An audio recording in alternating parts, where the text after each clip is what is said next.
Each and every morning, countless people across the globe have their worst fears realized the moment their alarm clocks wake them up in the morning, and it's that God's unfortunately not done punishing them yet, and they had to wake up again. And if you're anything like me, you probably stayed up way too late doing a number of joystick-related activities and praying that Steve from NSA isn't watching you through your webcam, so needless to say, you're a bit tired. And for those of you that get your energy from healthy habits or a sense of purpose, let me learn you a thing or two about what gives me the energy to autopilot my way through each and every miserable day. And that's chemical dependency.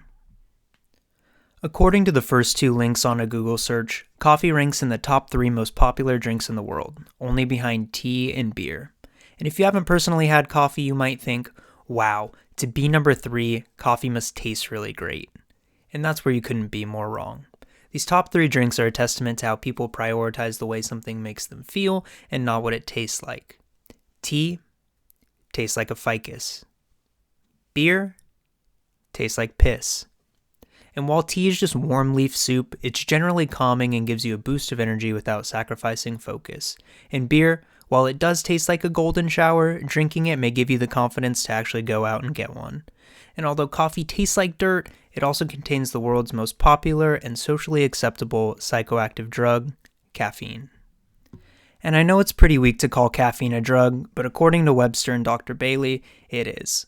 A psychoactive drug is any chemical substance that changes a person's mental state by affecting the way the brain and the nervous system work.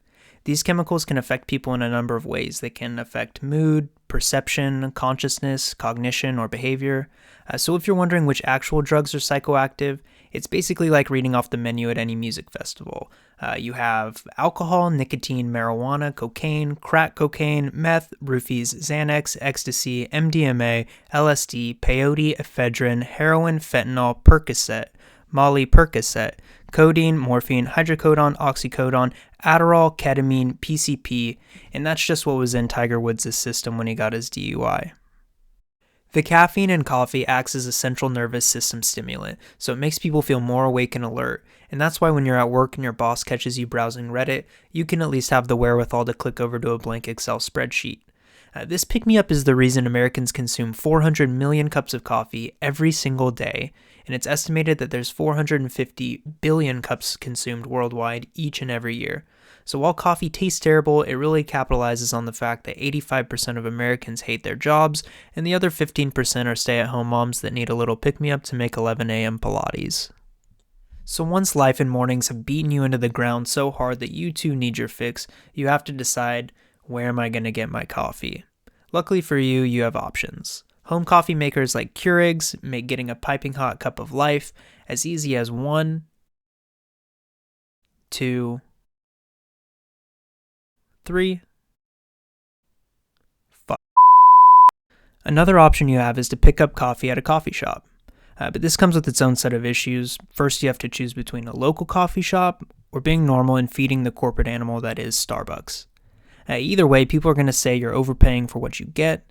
And honestly, I disagree with this because even if you subtract the 30 minutes I'll spend in the handicap stall at work, my happiness from a cup of coffee lasts 100 times longer than I did the last time I paid extra for a massage.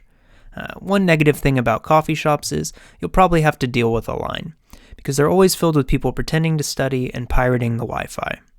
Another issue is deciding what to order, and ordering food and drinks isn't typically a big deal, but you'll notice the menu's typically written in some mix of Italian, Hebrew, and ancient Mesopotamian, so it might be rough. It's also stressful because ordering coffee is like ordering a drink at a bar. People think what you order says something about you personally. Black coffee, just going about your normal day. Iced coffee, same as black coffee, but less patient. Shot of espresso, you work hard. Double shot of espresso, you want people to think you work hard. Latte, you're more laid back and cool. Cappuccino, you're polished and put together. And Frappuccino, you want to flex on the other middle schoolers, and it's never too early in the morning to get type 2 diabetes. So once you're late for work and you finally made it to the front of the line and decided what to get, you get to scream your order at the barista with purple hair that's standing 2 feet in front of you because for some reason, this is the loudest place on earth.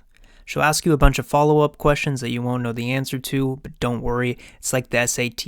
There's no penalty for guessing if you're rich, so just go with what feels right. Now you just wait until they call a name that's close to yours, and you can pick up the Frankenstein drink they thought you wanted, you say thank you, and go about the rest of your day quickly enough to avoid the judgment of everyone else in the shop. And trust me, the judgment is very real. Some people have it in their minds that if you add anything to your coffee to make it taste better, that you're somehow less of a person. And while that may be, your coffee preferences aren't the reason why.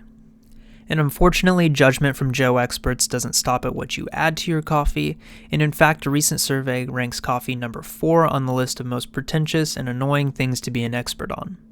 In fact, I went to a new coffee shop in high school, and I kind of knew the guy working there from school, and when I got to the counter, I said, "Hey man, how's it going? Can I just get a small coffee?" To which he replied, "Which type of beans would you like?" And me being the scholar that I am, I said, the ones you use for coffee are fine." And he said, "Haha, we have over 30 types of coffee beans here. Which ones do you want?" And at this point I was really taken aback because I have a hard enough time choosing between black and pinto beans at Chipotle, so my fight or flight really kicked in and I made the mistake of saying, well, which one do you prefer?" He started foaming at the mouth and rushed to explain South American rainfall for the year and drawing a Venn diagram about how climate, soil, and slave labor affect each type of bean. After 30 minutes, he finally took a breath, so I blurted out, I'll just take your favorite one." And he replied with, "I don't think you have developed enough flavor palate to really appreciate it, man." And I just shouted, "Why the f*** are your sandals made out of rope?" This ended up being a good move because he quickly made me a cup of coffee and even saved me some time and effort by taking it to the back to add the cream himself. If you've made it this far, I really appreciate you guys sitting through all that, and if you enjoyed the video, I would definitely appreciate any support at all, and I'd really appreciate it if you'd go down below and comment your biggest insecurity. And if you didn't enjoy the video, I bet you'd get along great with my parents.